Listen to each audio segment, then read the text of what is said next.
السلام عليكم وأهلا وسهلا بكم أحبتنا الكرام. وخير الكلام بسم الله والصلاة والسلام على الحبيب المصطفى رسول الله وعلى آله وصحبه أجمعين. أما بعد، أهلا وسهلا بكل أحبائنا الدائمين معنا، وأهلا وسهلا بكل ضيف تفضل معنا. نتمنى أن القناة تعجبكم وتنال رضاكم. نبدأ على بركة الله. اليوم عندنا درس جديد في ماكينة الخياطة GMC، والأسئلة اللي يطرحوها بنات الحبوبات في التعليقات أنهم يسمعوا أصوات مزعجة في ماكينة الخياطة.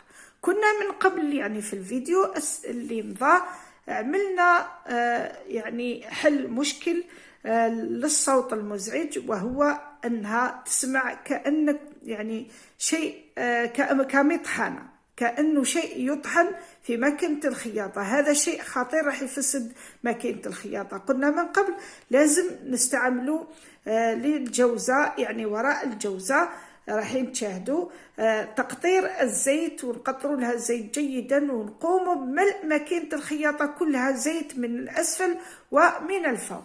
هذا راح يحل لك هذا المشكل. وبعثوا لي هذه الأيام يتساءلوا أنهم حتى وقطروا الزيت مازال يسمعوا صوت مزعج وطقطقة داخل ماكينة الخياطة. هنا رايحين نحلوا مشكل ثاني، ورايحين تتابعوا الطريقة. ما عليكم إلا تحضروا مفك هكذا بلاستيكي يكون عنده هكذا، راح يساعدكم في العمل. ويلا نبداو على بركة الله، تابعونا. أول شيء هو نقلب الرأس بهذه الطريقة، لازم بهذه الطريقة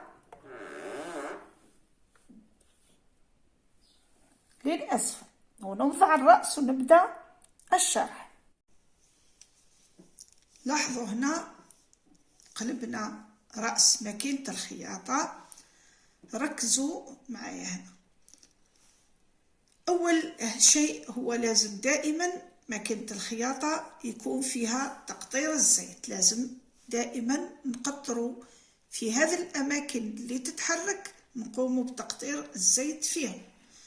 ومثل ما قلت لكم في الأول، لاحظوا هذه الشاريو أو الجوزة، لاحظوا هذه قلت لكم في فيديو اللي سبق أنكم دائما تقطروا الزيت هنا في الأسفل. لازم نعملوا لها الزيت في المكان اللي يتحرك ويحرك الجوزة أو الشاريو.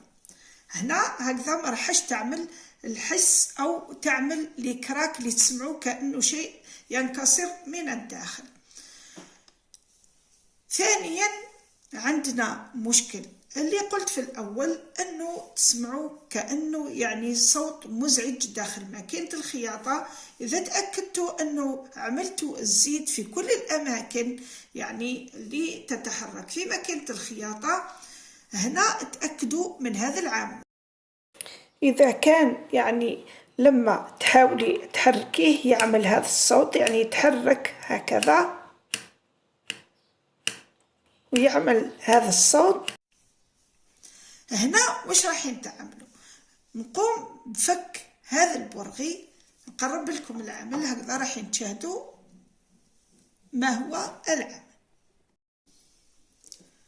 نقوم بفتح البرغي الأول شيء القليل، من بعد نفتح البرغي الثاني. من بعد ما ندور نقوم بالتدوير هكذا، نحرك الماكينة حتى يظهر الجهة الثانية بهذه الطريقة. نفتح الثاني، ما يلزمش تقوموا بفك البرغي أو الفيس أو المسمار كله، لازم نقوم بفتحه إلا الشيء القليل. لاحظوا الآن ايش نعمل. لاحظوا لازم نستعملوا هذا، لاحظوا المفك اللي نقدر نضرب لهذه الجهة بالمفك الثاني هكذا. الشيء القليل فقط، مش تقومي بضربه حتى تفسديه، هكذا إلى الشيء القليل. نحاول نظهر لكم، ممكن ما يظهرش هكذا. لاحظوا نوضع المفك هنا، المفك، ونضرب يعني الشيء القليل فقط هكذا المفك، وراح يعني يرجع للخلف الشيء القليل. من بعد نقوم بالشد، نقوم بالشد هكذا، البرغي الأول والبرغ الثاني نقوم بشده كذلك هكذا. نتأكد أنها لا تتحرك، لاحظوا نتأكد أنها لا تتحرك.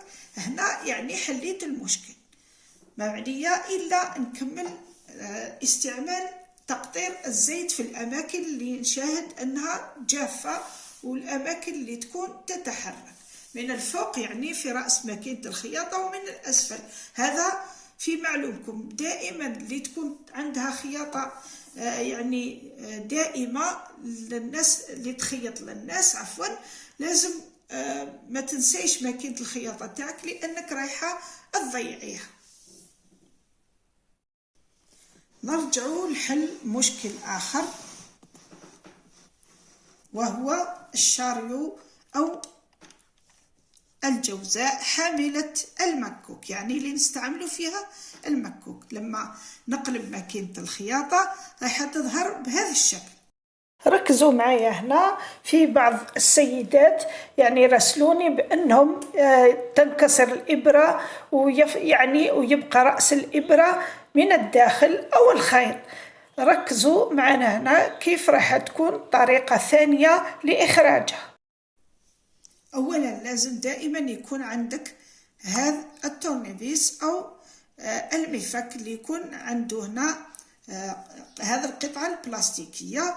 من بعد نوضع، ركزوا جيدا، لاحظوا هنا في الأسفل يعني تحت الشاريو، يعني ما يلزمش نستعمل يعني المفك فوق أسنان الشاريو أو الجوزة، لازم هنا في الأسفل هكذا. ونضرب يعني نضرب فوق يعني رأس المفك أو التورنيفيس يعني الشيء القليل فقط كي لا تفسدي الشاريو أو الجوزة، هكذا بخفة، ونخليه يتحرك. لكن من بعد ما نقطر نقوم بتقطير الزيت، لازم نستعمل الزيت على الدائرة كلها.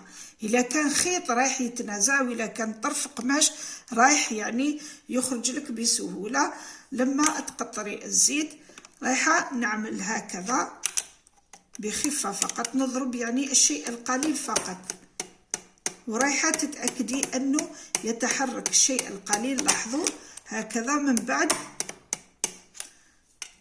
نخرج الشيء اللي يكون عالق هنا، لاحظوا في هذا المكان. هو دائما إذا انكسرت الإبرة راح يعني تلصق، مثل ما نقولوا احنا بالعامية، أو تعلق أو تلصق. حتى تلصق هنا خيط أو أي شيء اسحبيه، أو إبرة اسحبيه، وراح تحلي المشكل. هذا هو الدرس لنهار اليوم، ونتمنى تكونوا تفهمتوا يعني الدرس جيدا، وتحلوا المشاكل تاعكم دون أنكم تتعبوا وتاخذوا ماكينة الخياطة الثقيلة هذه إلى المصلح. ودمتم في رعاية الله وحفظه. وما تنسوناش دائما الضغط على جيم أو لايك من فضلكم، هكذا راح ينتشر الفيديو لكل السيدات والبنات ويستفادوا ويدعوا لكم بالخير. سلام سلام، وعلى المحبة بإذن الله نلتقي. سلام.